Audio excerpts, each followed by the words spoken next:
হ্যাঁ, প্রিয় স্টুডেন্ট, আসসালামু আলাইকুম। 24-25 জন যুক্ত হয়েছে মাত্র।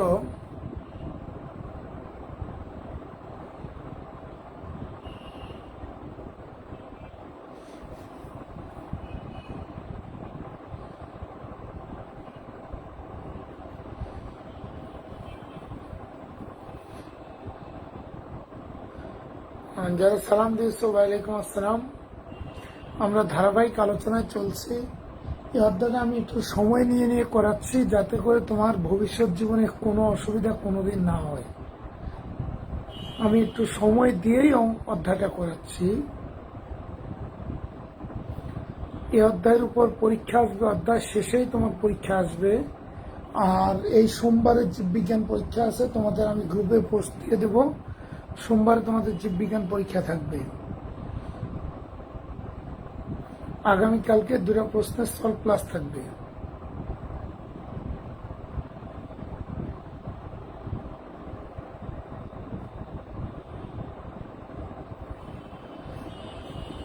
আচ্ছা, আমরা ধারাবাহিক আলোচনা চলে আসি। ধারাবাহিক আলোচনা এটা আসলে গতকালকে করার কথা ছিল। তোমাদেরকে পরীক্ষার জন্য সময় দেওয়া হয়েছে। আফিয়া, তোমার প্রাপ্ত নাম্বার আমি খুশি না।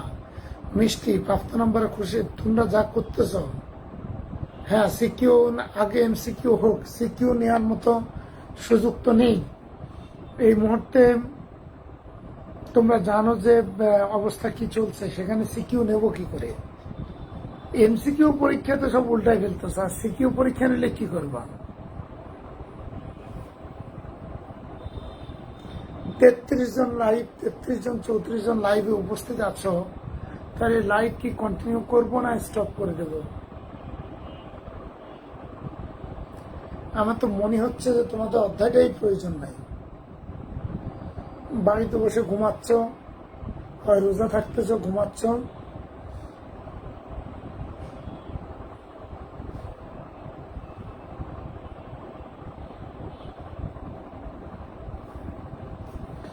আচ্ছা, পারমাণবিক ভর, আণবিক ভর জিনিসটা কি দেখো। এ পর্যন্ত আবিষ্কৃত মৌলের সংখ্যা হচ্ছে 118টি।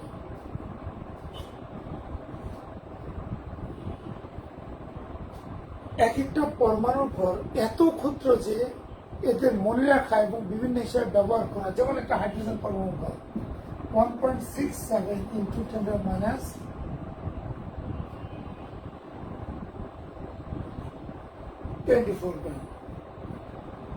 তাহলে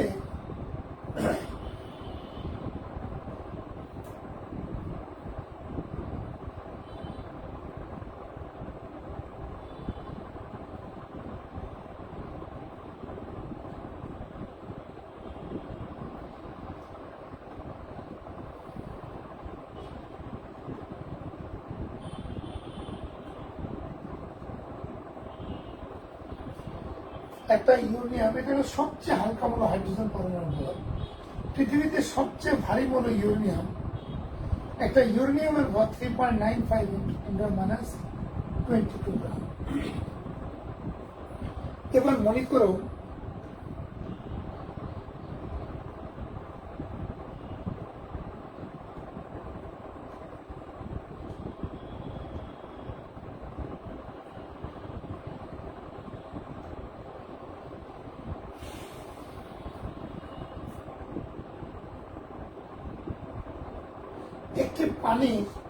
একটা পানির অণুর ভর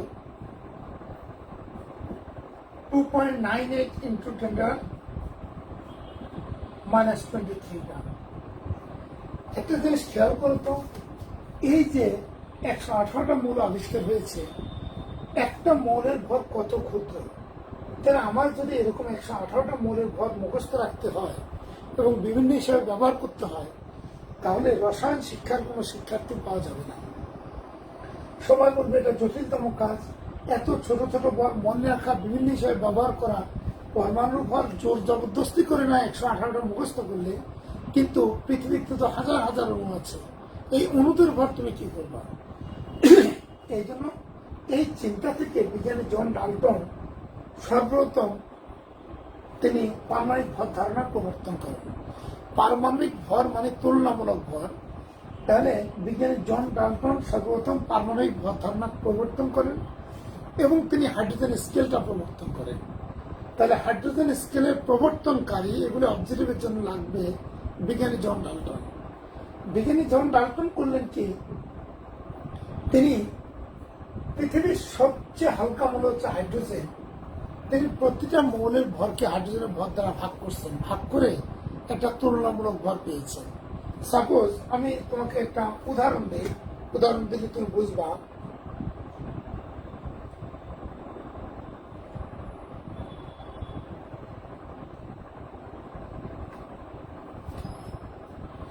একটা সোডিয়াম পরমাণুর ভর 3.818 ইন্টু 10⁻23 গ্রাম।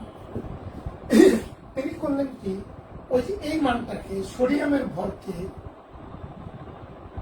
হাইড্রোজেনের ভর দ্বারা ভাগ করছে।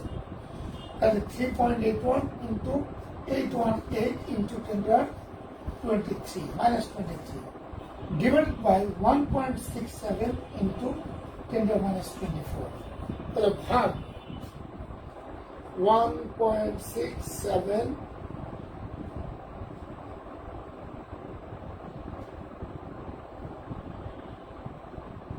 ভাগ করার পর ধরো তিনি একটা মান পেলেন 23। তখন তিনি বললেন সোডিয়াম হাইড্রোজেনের তুলনায় 23 গুণ বেশি ভারী। অর্থাৎ মূল কথা হলো বিজ্ঞানী জন ডাল্টন এই কষ্টটা করছেন। তিনি দেখলেন যে সবচেয়ে হালকা মৌল হলো হাইড্রোজেন, তিনি প্রত্যেকটা পরমাণুর ভরকে হাইড্রোজেন পরমাণুর ভর দ্বারা ভাগ করলেন। ভাগ করে দেখলেন যে ভাগফল পূর্ণ সংখ্যা বা সসীম দশমিক ভগ্নাংশ, হয় ভাগফলগুলি পূর্ণ সংখ্যা হচ্ছে, নাহলে সসীম দশমিক ভগ্নাংশ হচ্ছে। এখান থেকে তিনি পারমাণবিক ভর ধারণা প্রবর্তন করলেন। তাহলে হাইড্রোজেন স্কেল অনুযায়ী পারমাণবিক ভরের সংজ্ঞাটা হলো কোন মৌলের পারমাণবিক ভর সমান একটি পরমাণু ভর ডিভাইড বাই হাইড্রোজেনের একটি পরমাণু ভর। এটা হলো পারমাণবিক, মানে এটা হলো হাইড্রোজেন স্কেল দিয়ে করা হয়েছে। পরবর্তীতে বিজ্ঞানীরা দেখলো যে হাইড্রোজেন যেহেতু গ্যাসীয় মৌল, এটা সংরক্ষণ করা কঠিন। তাহলে হাইড্রোজেন গ্যাসীয় মৌল সংরক্ষণ করা কঠিন, এই চিন্তা থেকে বিজ্ঞানীরা বললো যে অক্সিজেন আমাদের জীবনের জন্য অত্যন্ত প্রয়োজন। যেহেতু অক্সিজেন আমাদের জীবনের জন্য অত্যন্ত প্রয়োজন, তাই বিজ্ঞানীরা করলেন কি অক্সিজেন স্কেল প্রবর্তন করলেন। তারা বললেন যে পারমাণবিক ভরের হাইড্রোজেন দ্বারা ভাগ না করে আমরা যদি অক্সিজেন দ্বারা ভাগ করি তাহলে জিনিসটা সঠিক হবে। তো সেই ক্ষেত্রে তারা এখানে আমার কথাটা আগে একটু ক্লিয়ার করো, এখনো তোমরা কথাটা বুঝনি, আমি ইনকমপ্লিট কথা বললে তোমার পরে আগ্রহ হারাই ফেলবা। পারমাণবিক ভর কথা কেন আসছে তার কারণটা বুঝছো। প্রথমে বিজ্ঞানী জন ডাল্টন চিন্তা করলেন যে যে মৌলগুলি আবিষ্কার হয়েছে এক একটা মৌলের ভর এত ক্ষুদ্র যে এগুলি মনে রাখা এবং রসায়নের বিভিন্ন হিসাবে ব্যবহার করা অত্যন্ত জটিল। তখন তিনি একটু চিন্তা করলেন যে তাহলে এমন কোন বিকল্প পথ কি খুঁজে নেওয়া যায়, যে বিকল্প পথ দিয়ে শিক্ষার্থীরা যতগুলি মৌল আজকে আবিষ্কার হয়েছে বা ভবিষ্যতে আবিষ্কার হবে সবার একটি পরমাণুর ভর মনে রাখতে পারে। এটা চিন্তা থেকে তখন জন ডাল্টন পারমাণবিক ভর ধারণা প্রবর্তন করলেন। তিনি করলেন কি সবচেয়ে হালকা মৌলটা হচ্ছে হাইড্রোজেন। তিনি করলেন কোন মৌলের একটি পরমাণু ভরকে হাইড্রোজেনের একটি পরমাণু ভর দ্বারা তিনি ভাগ করে দিলেন। ভাগ করে দেওয়ার পর দেখা যায় ভাগফলটা পূর্ণ সংখ্যা অথবা সসীম দশমিক ভগ্নাংশ, হয় ভাগফল পূর্ণ সংখ্যা নাহলে ভাগফলটা সসীম দশমিক ভগ্নাংশ। তাহলে এটা দিয়ে তিনি পারমাণবিক ভর ধারণা প্রবর্তন করলেন। কিন্তু হাইড্রোজেন এবার বিজ্ঞানীরা পরবর্তীকালে বিজ্ঞানীরা চিন্তা করলেন হাইড্রোজেনের ভর দ্বারা যদি ভাগ করি তো হাইড্রোজেনের তো 3টা আইসোটোপ আছে, 1, 2, 3 ভরে আইসোটোপ আছে। এখন হাইড্রোজেনের কত ভরের পরমাণু দ্বারা ভাগ করবে, 1 ভরের না 2 ভরের না 3 ভরের। 2 নম্বর বিষয় হলো হাইড্রোজেন তোমার গ্যাসীয় মৌল, এর সংরক্ষণ করা যাবে না। তাহলে দুটো সমস্যা দাঁড়াইছে, হাইড্রোজেন গ্যাসীয় মৌল, হাইড্রোজেনের আইসোটোপ আছে। এরপর বিজ্ঞানীরা অনুধাবন করলেন যে আমাদের জীবনের জন্য বা প্রাণের অস্তিত্বের জন্য, প্রাণের বেঁচে থাকার জন্য অক্সিজেনের প্রয়োজন খুব বেশি। এইটা থেকে এই অক্সিজেনের প্রয়োজন বেশি হওয়ার কারণেই তখন বললো যে তাহলে পারমাণবিক ভর ধারণাটা অক্সিজেন স্কেল দিয়ে করা হোক। তখন বিজ্ঞানী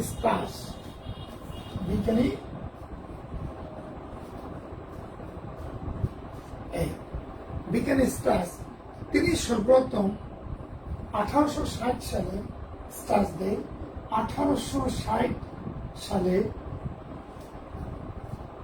অক্সিজেন স্কেলটা প্রস্তাব করে। অক্সিজেন স্কেলে তিনি বলছেন কোন মৌলে একটি পরমাণুর ভর ডিভাইডেড বাই একটি পরমাণুর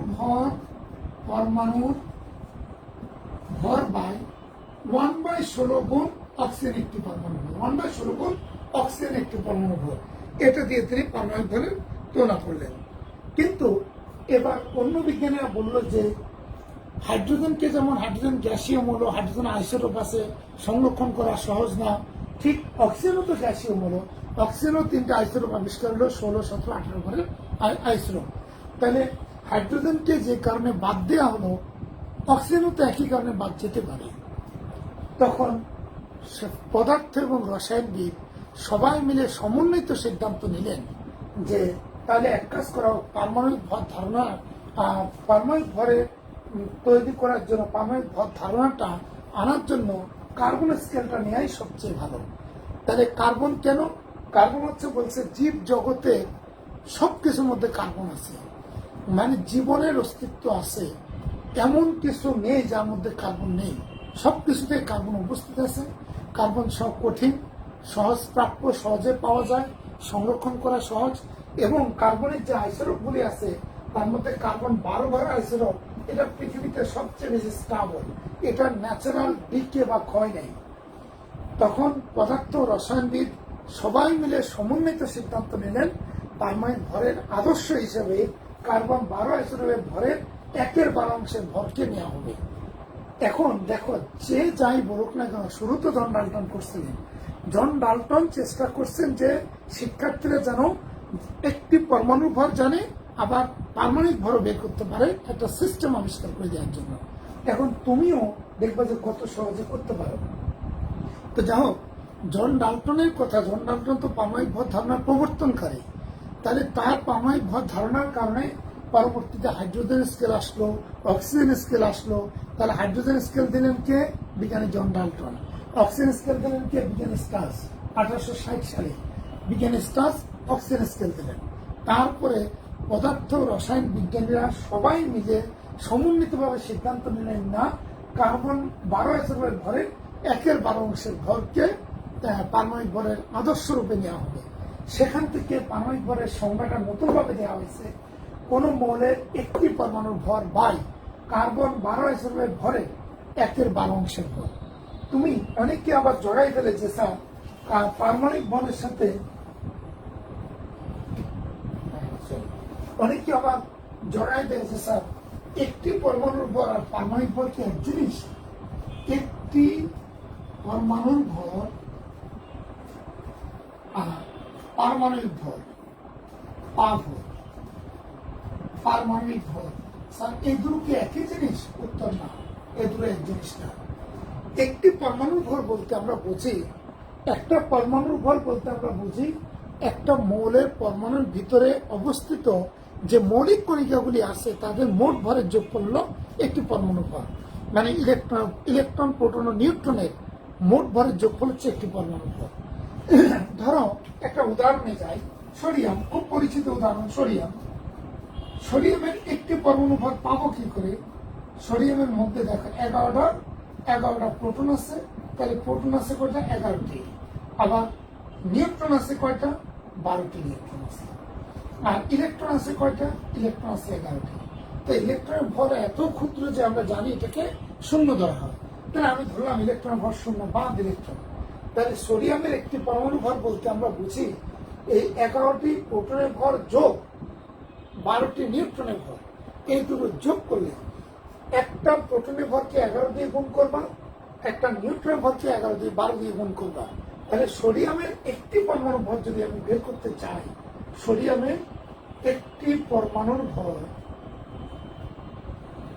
সমান, দেখো এই 11 গুণ একটা প্রোটনের ভর কত 1.66 ইন্টু 10⁶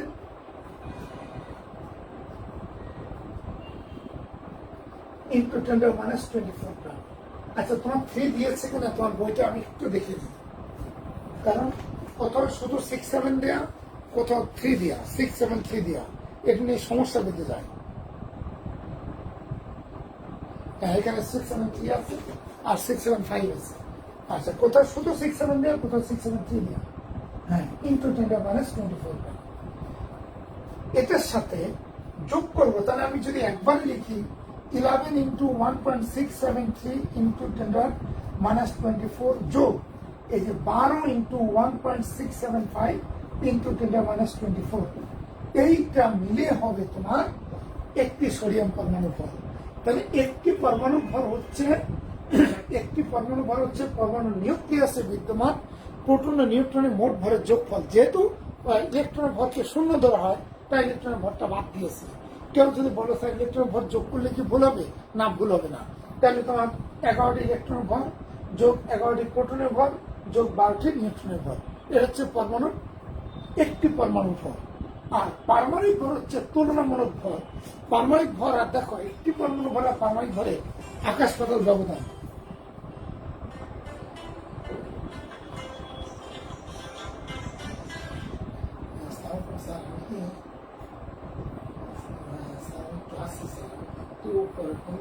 শেষ করে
ঠিক আছে স্যার, ওকে স্যার।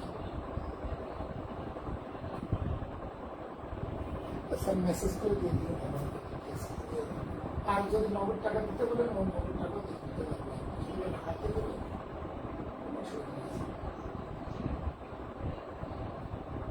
জি স্যার।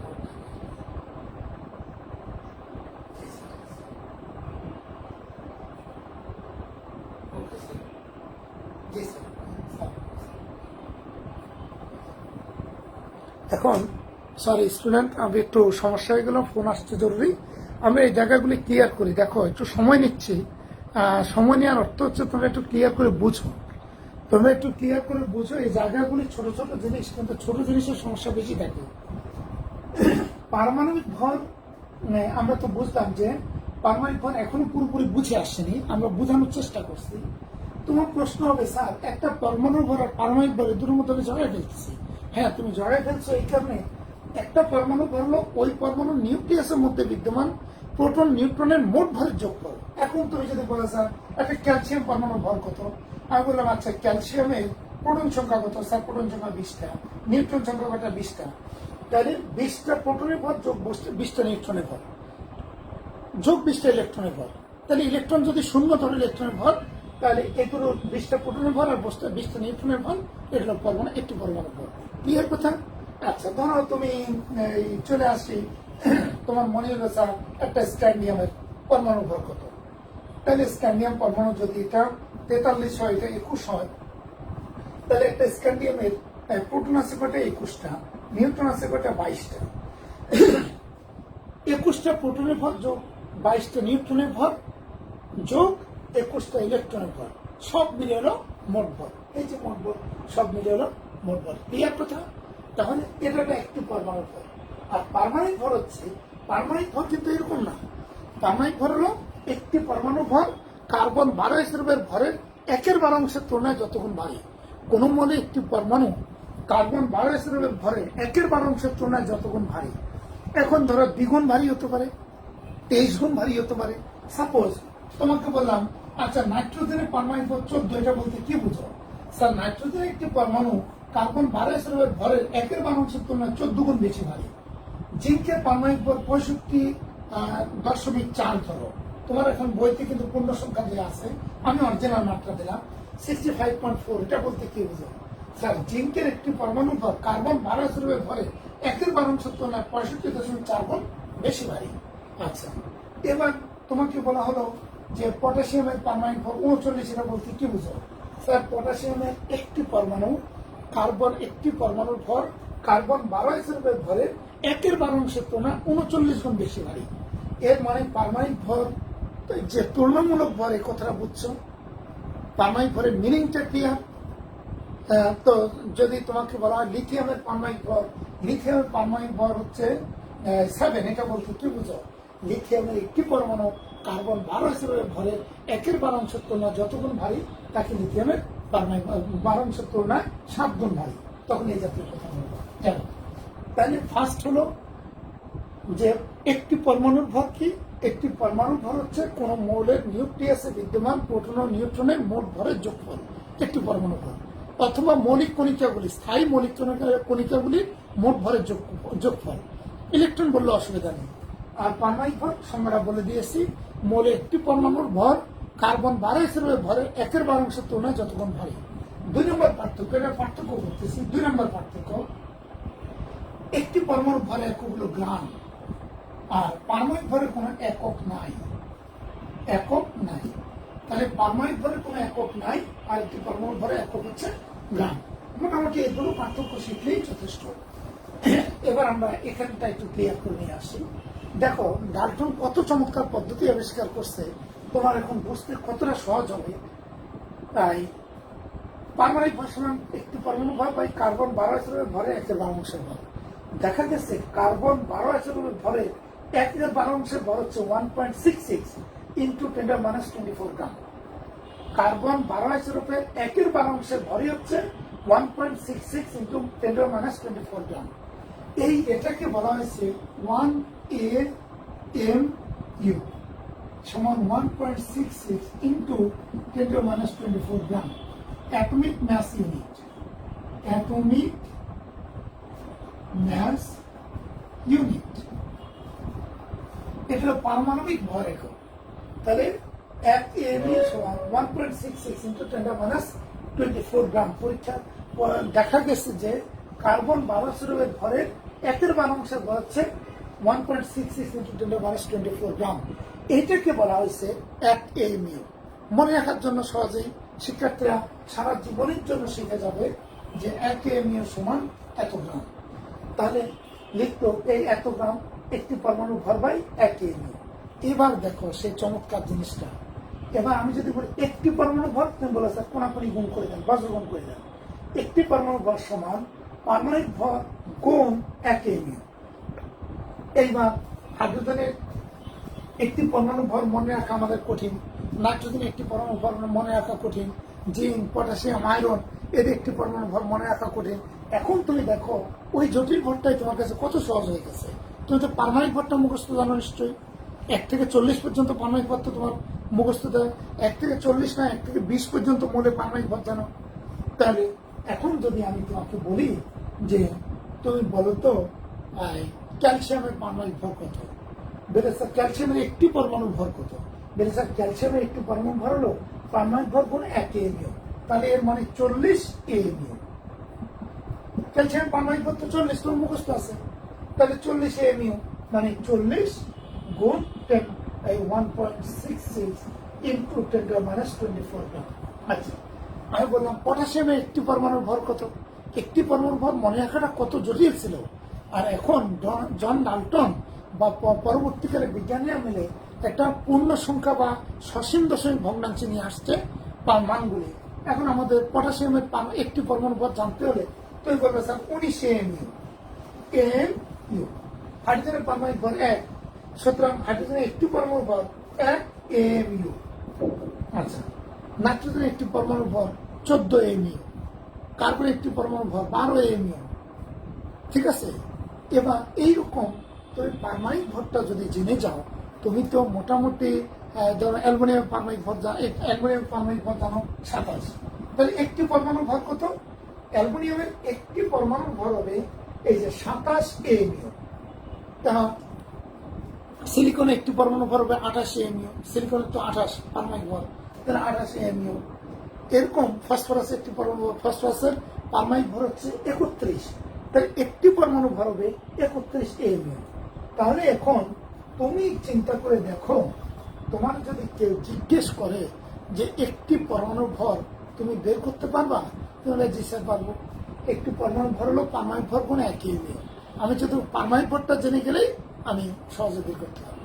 ঠিক একই পদ্ধতিতে আণবিক ভরের সংজ্ঞাও করা হয়েছে যে একটি অণুর ভর ডিভাইডেড বাই কার্বন 12 ভরে 1/12 ভর। অর্থাৎ একটি অণুর ভর যদি বের করতে চাও তাহলে আণবিক ভর গুণ 1 AMU। এখন ধরো পানি একটি অণুর ভর বের করতে চাও, পানি আণবিক ভর কত? 1 গুণ 2 যোগ 16, তাহলে এটা হলো 18। তাহলে একটি অণুর ভর 18 AMU। তাহলে 18 গুণ 1.66 ইন্টু 10⁻24 গ্রাম। গুণ করে দেবা, যা হয় এতক্ষণ পানি একটি অণুর ভর। সালফিক অ্যাসিড একটি অণুর ভর কত? সালফিক অ্যাসিড বা আণবিক ভর বের করো, 1 গুণ 2 যোগ 32 যোগ 16 গুণ 4, হ্যাঁ 98। তাহলে একটি অণুর ভর কত? একটি অণুর ভর সমান 98 গুণ 1 AMU। ঠিক আছে, 98 AMU মানে 98 গুণ 1.66 ইন্টু 10⁻24 গ্রাম। ঠিক আছে,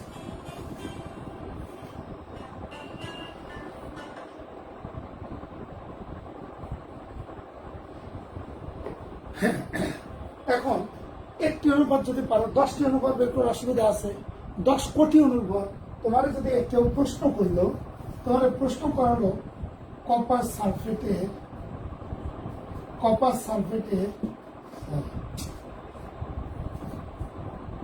2.95 ইন্টু 10⁻17টি অনুভর নির্ণয় করো। তো কপার সালফেটের আণবিক ভর বের করো। কপার সালফেটের আণবিক ভর সমান, কপার সালফেটের আণবিক ভর সমান, কপার হলো 63.5 যোগ সালফার 32 যোগ 4 16 64 একবারে 16 গুণ 4, যা হয় এত বাবা। এবার একটি অনুভর করতে হবে, যা হবে ধরো 64 যোগ 32 যোগ 63.5 159.5। এটা আণবিক ভর, এটা হলো আণবিক ভর। তাহলে একটি অণুর ভর কত? একটি অণুর ভর সমান 159.5 AMU। সুতরাং 159.5 গুণ 1.66 ইন্টু 10⁻24 গ্রাম। ঠিক আছে, এবার এটাকে যদি আমি এই যে ইন্টু 1.66 এক্সপোনেন্ট -24, 2.67 ইন্টু 10⁻22, 2.67 ইন্টু 10⁻22 গ্রাম। এগুলো একটি অনুভর। এবার এতটি অনুভর গুণ এতটি অনুভর করলে গুণ এত, মানে একটি অনুভর বের করতে পারলে যে কোনো অনুভর বের করতে পারবে। তাহলে আমার যদি কেউ বলে সোডিয়ামের 10টি পরমাণু ভর কত? একটা পরমাণুর ভর হলো 23 AMU, তাহলে 10টি পরমাণু ভর 10 গুণ 23 AMU, যা হয় তত হবে। এখন দেখো জন ডাল্টন আমাদেরকে কত একটা চমৎকার পদ্ধতির সম্মুখীন করে দিয়েছেন। আমরা পরমাণুর ভর না মুখস্থ করতে পারতাম, কিন্তু পৃথিবীতে যে হাজার হাজার অণু আবিষ্কার হয়েছে, অণুর ভর তো আমাদের মুখস্থ করা কঠিন হয়ে যেত। এই জন্য আমরা সকল অণুর ভরও নির্ণয় করতে পারতেছি।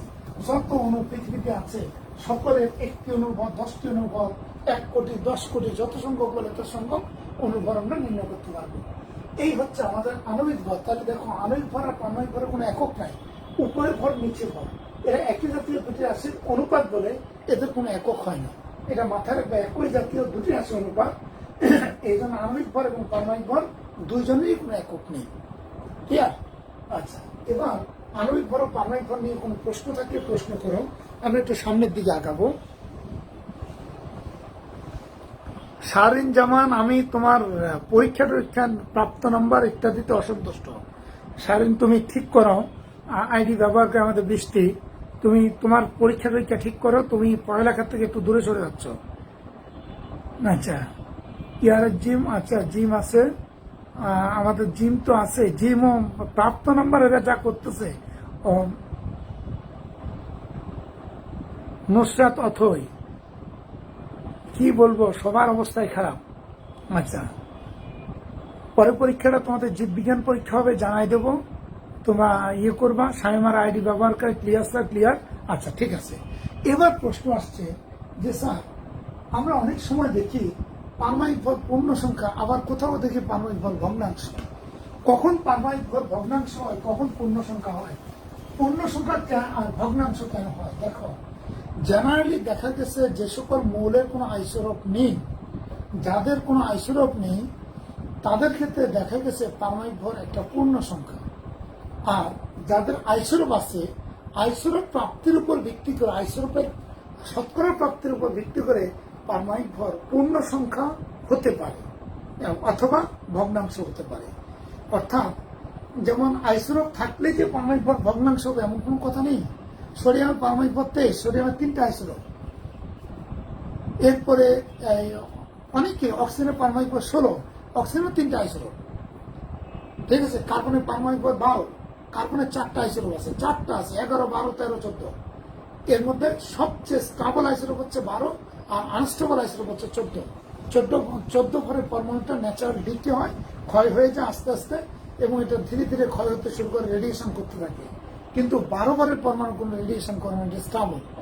তাহলে আমাদের বক্তব্য হচ্ছে যে আইসোটোপের প্রাপ্তির উপর ভিত্তি করে পারমাণবিক ভর। আমি আজকে কিছু কথা বলছি, কথাগুলি শোনো একটু, কারণ তোমাদের হয়তো জানা আছে, কিন্তু এই জায়গাটাকে আরো একটু পরিপক্ক করার প্রয়োজন আছে। এর জন্যই আমি এই কথাগুলিকে নিয়ে আসছি আমার সামনে। আচ্ছা, দেখো, আইসোটোপের পরিমাণ যদি জানা থাকে, তাহলে এখান থেকে আমরা আইসোটোপের শতকরা প্রাপ্তি বা পার্সেন্টেজ যদি জানা থাকে, তাহলে আমরা কোনো মোলের আপেক্ষিক পারমাণবিক ভর বের করতে পারবো। তোমার একটা প্রশ্ন হতে পারে, স্যার, পারমাণবিক ভর আর আপেক্ষিক পারমাণবিক ভর এর কি কোনো পার্থক্য আছে? না, যাহা পারমাণবিক ভর তাই আপেক্ষিক পারমাণবিক ভর। কিন্তু একটি পরমাণুর ভরের সাথে আপেক্ষিক পারমাণবিক ভরের পার্থক্য আছে। আপেক্ষিক মানে তুলনামূলক, কারোর সাথে তুলনা করা হয়েছে। আণবিক ভর এটাও তুলনামূলক, কারোর সাথে তুলনা করলে আণবিক ভর আসে, কারোর সাথে তুলনা করলে পারমাণবিক ভর আসে। তো এখন আইসোটোপের প্রাপ্তির উপর ভিত্তি করে আণবিক ভর বা পারমাণবিক ভর ভগ্নাংশ হতে পারে। আমি এটা দেখাচ্ছি, এর সাথে সাথে আরো কয়েকটা কথা বলছি যেটা তোমাদের জন্য বেশি গুরুত্বপূর্ণ হবে। খেয়াল করো, প্রথম, মৌলের ভর সংখ্যাকে শতকরা পরিমাণ দিয়ে আমরা এই যে যত ভর সংখ্যা আছে, প্রথমে মৌলের ভর সংখ্যাকে ও আইসোটোপের শতকরা পরিমাণ দিয়ে গুণ করবো। এবার গুণফল সমূহ যোগ করবো, যোগফলকে 100 দিয়ে ভাগ করবো। আমি এভাবে বলি না, তোমার বইতে 3টা স্টেপ আছে, তুমি তোমার এই 3টা স্টেপ শিখে নেবা, কিন্তু আমি হয়তো এভাবে যাচ্ছি না, আমি একবারে যেভাবে যাচ্ছি একটু খেয়াল করো। আপাতত তোমার যদি পরীক্ষা আসে যে আইসোটোপের পরিমাণ থেকে কিভাবে পারমাণবিক ভর নির্ণয় করে ব্যাখ্যা করো, 3 মার্কের জন্য, 2 মার্কের জন্য আসে, তাহলে 3টা পয়েন্ট মাস্ট। তখন তুমি বলবা প্রথম মৌলগুলির প্রকৃতি, প্রথম মৌলের প্রত্যেকটা আইসোটোপের ভর সংখ্যাকে পারমাণবিক ভর দ্বারা, এটা কিন্তু প্রকৃতি প্রাপ্ত। ঠিক আছে, প্রকৃতি তোমার না, তুমি যেন এটা মনে কর না হচ্ছে স্যার যেটা সিনথেটিক, অর্থাৎ যেটা পরীক্ষাগারে প্রস্তুত করা হয়েছে। আইসোটোপ পরীক্ষাগারে প্রস্তুত করা যায়, বাংলাদেশেও রেডিও আইসোটোপ, বাংলাদেশে আইসোটোপ তৈরি করা হয়, তেজস্ক্রিয় আইসোটোপ, সাভারের গণক বাড়িতে তেজস্ক্রিয় আইসোটোপ তৈরি করা হচ্ছে। আইসোটোপ তৈরি করা কঠিন কিছু না, কারণ আইসোটোপ তুমি ইচ্ছা করলে যে কোনো ধরো এই মনে করো সোডিয়ামের পারমিশন করো অ্যাটমিক নাম্বার 11টা প্রোটন আছে, তাহলে এর ভর সংখ্যা হলো 23। এবার তুমি করলে কি সোডিয়ামের নিউক্লিয়াসের মধ্যে 3টা নিউট্রন ঢুকাই দিচ্ছ, 3টা নিউট্রন, এই নিউক্লিয়াসের ভিতরে যখন 3টা নিউট্রন ঢুকাই দেবা তখন এটা হবে সোডিয়াম, এটা 11 কিন্তু ভর সংখ্যা হবে 26। তাহলে এখানে নিউট্রন সংখ্যা ছিল 12 আর এখানে নিউট্রন সংখ্যা দেখো 15। তাহলে 3টা যদি ঢুকাই দাও 3টা 26 না, 26 এখানে নিউট্রন সংখ্যা হলো 15। এখন দেখো এই যখনই তুমি এর ভিতরে নিউট্রন ঢুকাই দিচ্ছ এটা অস্থিতিশীল হয়ে পড়ছে। অস্থিতিশীল হয়ে যে এবার নিউট্রন আর প্রোটন সামঞ্জস্য করার জন্য এটা রেডিয়েশন শুরু করবে। কোথাও বিটা রশ্মি বিক্রিয়া করে, বিটা রশ্মি বিকিরণ করে, কোথাও গামা রশ্মি বিকিরণ করে। অধিকাংশই মানে যাদের অ্যাটমিক নাম্বার 82 নিচে তারা অধিকাংশ গামা রশ্মি বিকিরণ করে। তো যাও এরা রেডিয়েশন করতে শুরু করে, এই রেডিয়েশন করে করে একসময় নিউট্রন আর প্রোটনের সামঞ্জস্য আসার চেষ্টা করে। মূল কথা হলো যদি কোথাও কোনো মৌলের নিউট্রন আর প্রোটন সংখ্যা সমান সমান থাকে তাদের নর্মালি আইসোটোপ হয় না। যাদের নিউট্রন আর প্রোটন সংখ্যা সমান থাকে এদের বেশিরভাগ ক্ষেত্রে আইসোটোপ হয় না, কিন্তু যাদের নিউট্রন আর প্রোটন সংখ্যা ভিন্নতা আছে তাদের আইসোটোপ বেশি। যেমন ইউরেনিয়ামের অনেকগুলো আইসোটোপ আছে, রেডিয়ামের অনেকগুলো আইসোটোপ আছে, পোলোনিয়াম অনেকগুলো আইসোটোপ আছে। মানে এখন পারমাণবিক সংখ্যা যত বেশি তাদের আইসোটোপের সংখ্যা তত বেশি। কিন্তু আমরা কৃত্রিমভাবে আইসোটোপ তৈরি করি, আর কৃত্রিমভাবে আইসোটোপ তৈরি করার জন্য হয় কি নিউক্লিয়াসের মধ্যে নিউট্রন ঢুকাই দিতে হয়। এখন বেড়েছে নিউক্লিয়াসের মধ্যে নিউট্রন ঢুকাবো, নিউট্রনটা পৃথক করবো কি করে? নিউট্রন পৃথক করার যন্ত্রের নাম হচ্ছে বিটাট্রন বা সাইক্লোট্রন, সাইক্লোট্রন বা বিটাট্রন।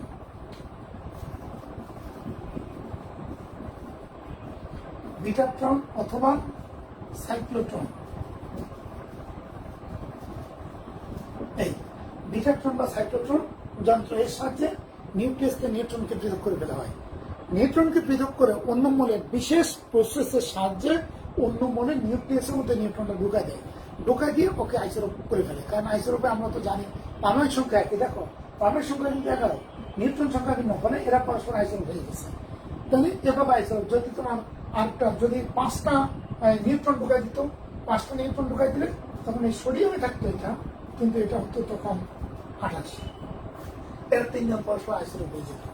এখন এই আইসোটোপ তৈরি দেখা যায় আইসোটোপ থেকে যে রেডিয়েশন হয় এই রেডিয়েশন দিয়ে আমরা আমাদের ক্যান্সার কোষ ধ্বংস করতে পারি, আমরা উদ্ভিদের ফলের বৃদ্ধি, ফলের হরমোনের ক্রিয়াকে ত্বরান্বিত করা যায়, আবার উদ্ভিদের কোনো রাসায়নিক উপাদানের ঘাটতি হলে ও রেডিয়েশন দিয়ে উপাদানটা পূরণ করা হয়, ইত্যাদি অনেকগুলি প্রসেস আছে। আইসোটোপ সম্বন্ধে পড়তে হলে রেডিও আইসোটোপ বা আইসোটোপের ক্রিয়াকর্ম পড়তে হলে আর একটু উপরের দিকে উঠতে হবে।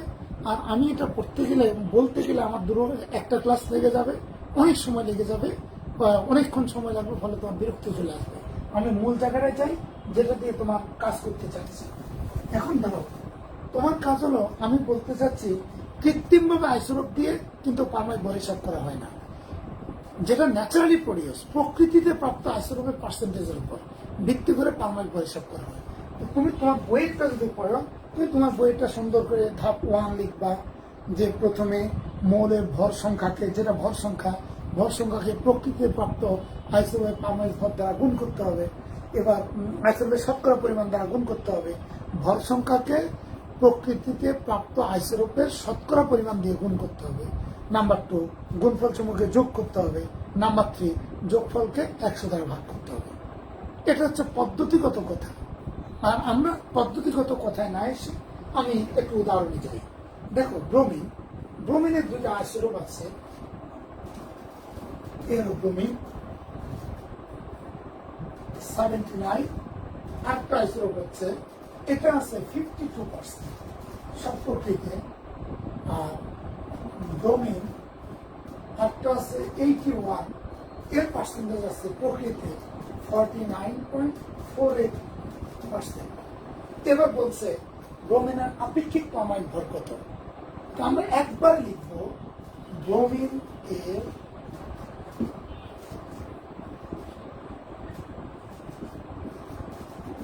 আপেক্ষিক পারমাণবিক ভর সমান, সরাসরি করে দেব, অথবা তুমি লিখতে পারো এই যে এই 79 এর 52%, এটা হলো সহজ রাস্তা, যোগ 81 ভর সংখ্যা সরাসরি 49.48%। আমি এভাবেই চিন্তা করি, এটা তাড়াতাড়ি হবে। এবার আমরা করতে গেলে 79 গুণ 52 বাই 100 যোগ 81 গুণ 49.48 বাই 100। এবার লসাগুটা 100। এবার 79 গুণ 52 যোগ 81 যোগ 81 গুণ 49.48। এখন তুমি ক্যালকুলেট করে নাও, ক্যালকুলেট করলে আসবে 79 গুণ 52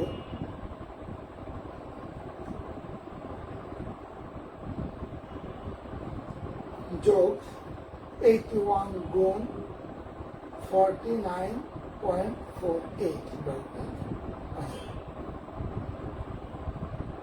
ভাগ 100, 81.15। তাহলে এটার মানটা আমরা পেয়েছি। পারমাণবিক ভর কত আসছে তুমি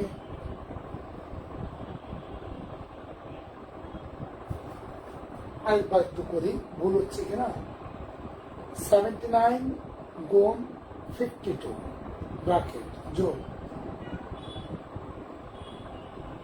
81 গুণ 49.48 না 81.15 যা হয়, তাহলে মান আসছে 81.15। এই হলো আপেক্ষিক পারমাণবিক ভর। আচ্ছা, যদি আমরা অন্য মৌলের ক্ষেত্রে চিন্তা করি, ধরো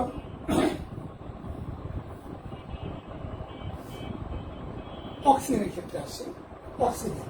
অক্সিজেনের 3টা আইসোটোপ, অক্সিজেন একটা হলো 16 ঘন, 16 আইসোটোপের শতকরা পরিমাণ হচ্ছে 99.76%। অক্সিজেন 17 ঘরের শতকরা পরিমাণ হচ্ছে 0.04%। অক্সিজেন 18, এটার শতকরা পরিমাণ হচ্ছে 0.2%। এই হচ্ছে শুধু 0.2%। এখন আমরা যদি অক্সিজেনের আপেক্ষিক পারমাণবিক ভর নির্ণয় করি, অক্সিজেন এর এখানে কয়েকটা কথা আছে, একটু অপেক্ষা করবা, আমার শেষটুকু পর্যন্ত একটু অপেক্ষা করা, দয়া করে। ব্যস্ত হওয়ার দরকার নেই যে স্যার এটা পারি, একটু কথা শেষ করা পর্যন্ত অপেক্ষা করবা। অক্সিজেনের আপেক্ষিক পারমাণবিক ভর সমান, এই যে ভর সংখ্যা 16 গুণ 99.76 যোগ 76% যোগ 17 গুণ 0.04% যোগ 18 গুণ 0.2%। এবার আসছে 16 গুণ 99.76 বাই 100% যোগ 17 গুণ 0.04 বাই 100 যোগ 18 গুণ 0.2 বাই 100। এখানে মানটা কত আছে? 16 গুণ 99.76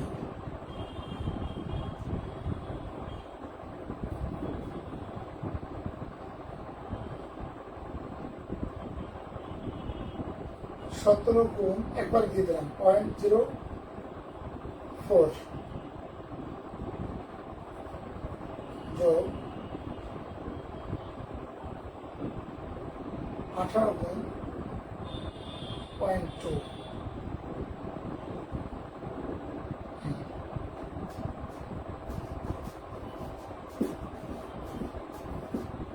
সমান হচ্ছে 16 দিন। এই অক্সিজেনের আপেক্ষিক পারমাণবিক ভর 16। ওই যে এত 16.0044 এগুলিকে উপেক্ষা করে দিলাম, আপেক্ষিক পারমাণবিক ভর 16। আচ্ছা, এটা হলো আইসোটোপের শতকরা পরিমাণ দেওয়া থাকলে এটা পারবে। এবার এখান থেকে ভিন্নভাবে একটু চিন্তা করি। বলে স্যার ভিন্ন চিন্তা কি? আচ্ছা, তোমাকে বলা হলো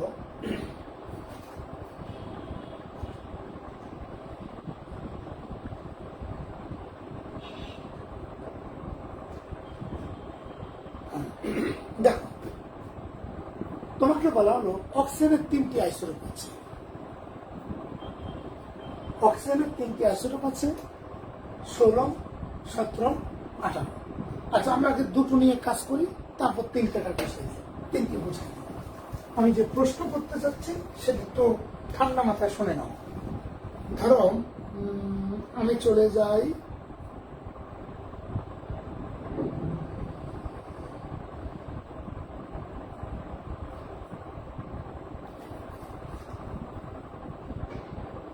কার্বনের ক্ষেত্রে। ধরো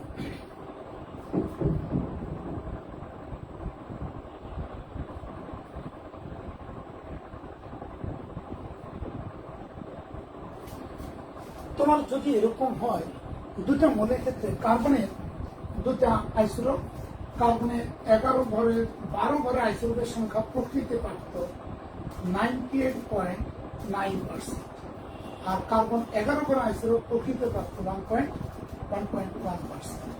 এখন ধরো এটা তুমি জানবা, তোমাকে প্রশ্ন করলো প্রকৃতিতে কার্বনের দুইটি আইসোটোপ পাওয়া যায় যাদের আপেক্ষিক পারমাণবিক ভর কার্বনের আপেক্ষিক। দেখো প্রশ্নটা কি, প্রকৃতিতে কার্বন 12 ও কার্বন 11 ভরের আইসোটোপ বিদ্যমান। কার্বনের আপেক্ষিক পারমাণবিক ভর, কার্বনের আপেক্ষিক পারমাণবিক ভর হলো 12।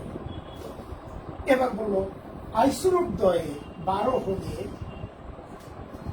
আইসোটোপ দ্বয়ে শতকরা পরিমাণ নির্ণয় করো। মনে করো তুমি এটা জানো না, শতকরা পরিমাণ নির্ণয় করো। তাহলে তুমি কি করতে? তাহলে তুমি করতে, দেখো মনে করি 12 ভরের, আচ্ছা এই যে মনে করি কার্বন 12 আইসোটোপের পরিমাণ X%, সুতরাং কার্বন 11 আইসোটোপের পরিমাণ হবে 100 বিয়োগ X%। এর মানে আমার যদি দুইটা আইসোটোপ থাকে, কারো যদি শতকরা পরিমাণ দেয়া না থাকে, শুধু আপেক্ষিক পারমাণবিক ভর দেয়া থাকে, তাহলে আমি দুইটারই শতকরা পরিমাণ নির্ণয় করতে পারবো। আমি ধরে নেব, মনে করি 12 আইসোটোপের শতকরা পরিমাণ X%, তাহলে 11 আইসোটোপের শতকরা পরিমাণ হবে বা পরিমাণ হবে 100 বিয়োগ X%। এবার জানি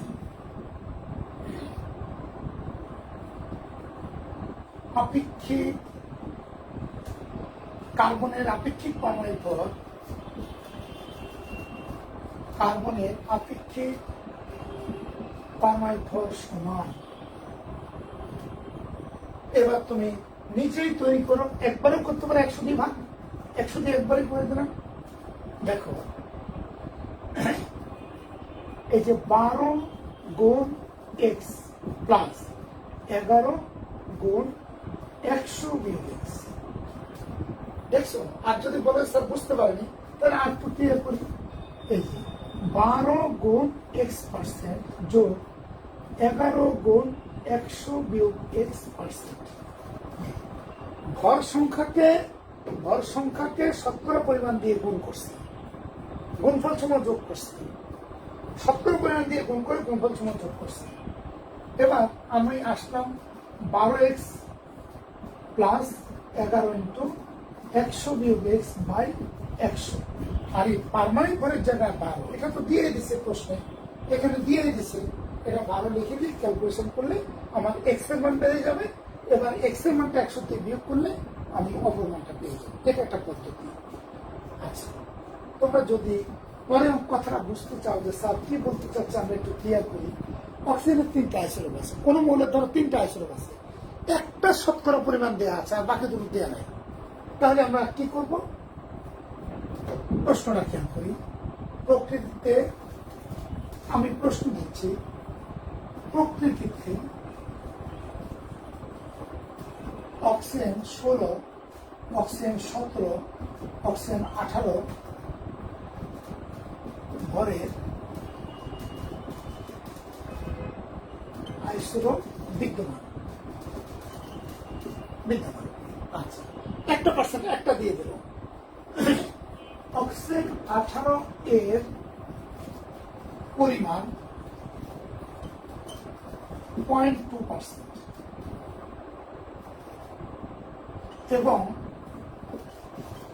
আপেক্ষিক পারমাণবিক ভর 16 হলে এই এতটা আইসোটোপের পরিমাণ শতকরা পরিমাণ কত, এত ও এত, এগুলো শতকরা পরিমাণ কত, এরকম একটা প্রশ্ন তোমার সামনে।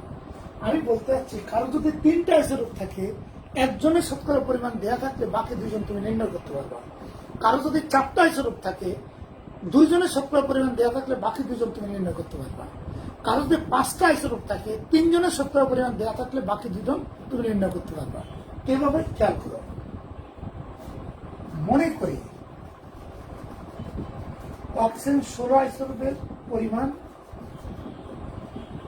X%, তাহলে 16 আইসোটোপের পরিমাণ X%, আর 18 আইসোটোপের পরিমাণ কিন্তু 0.2% দিয়ে দিছে। তাহলে সুতরাং অক্সিজেন 17 এর পরিমাণ হলো, এই যে দেখো, 100 বিয়োগ X প্লাস 0.2% সমান 100 বিয়োগ X মাইনাস 0.2% সমান 99.8 মতো, 99.8 মাইনাস X%, তাই না? 100 বিয়োগ 0.2 আচ্ছা ঠিক আছে, এত পার্সেন্ট। দেখো 16 পেয়ে গেছো, 17 পেয়ে গেছো, 18 তো দেওয়াই আছে। এবার এই আপেক্ষিক পারমাণবিক ভর সমান ভর সমান একবারে আস্তে আস্তে আমরা করি 16 ভর। তাহলে 16 এর X%, 16 গুণ X% যোগ, তারপরে আসো 17 গুণ 99.8 মাইনাস X% যোগ 18 গুণ 0.2%। এইবার এটাকে আমরা লিখছি 16X যোগ 17 ইন্টু 99.8 বিয়োগ X যোগ 18 গুণ 0.2 বাই 100। আর এখানে আপেক্ষিক পারমাণবিক ভর ও যে দেওয়া আছে 16, এখানে 16।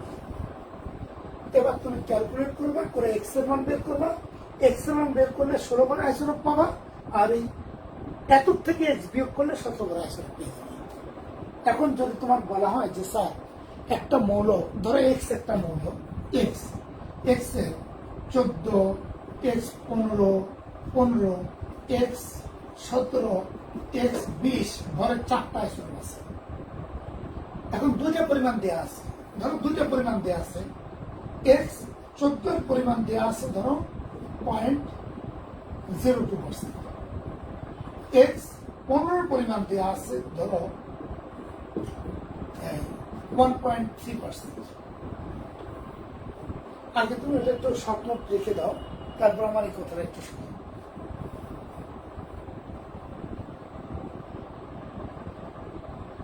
মাত্র স্টুডেন্ট সংখ্যা 50 থেকে মুহূর্তের মধ্যে নেমে চলে আসছে 38-এ।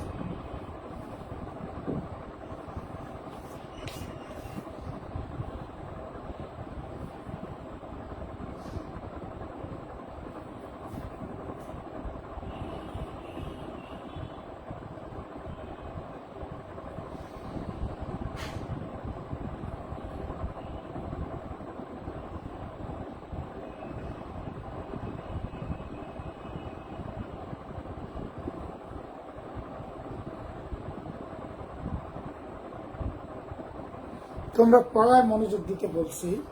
আচ্ছা, তোমরা যারা লিখে দিচ্ছ একটু খেয়াল করো। X এর 4টা আইসোটোপ আছে, 2টা শতকরা পরিমাণ দেওয়া আছে। তাহলে তোমাকে বললো 4 জনের শতকরা পরিমাণ বের করো, আর আপেক্ষিক পারমাণবিক ভর দেওয়া আছে। মনে করো আপেক্ষিক পারমাণবিক ভর দেওয়া হয়েছে 38 বা 38.29 এরকম দেওয়া আছে। তাহলে তুমি কি করবে, তখন তুমি বলবে মনে করি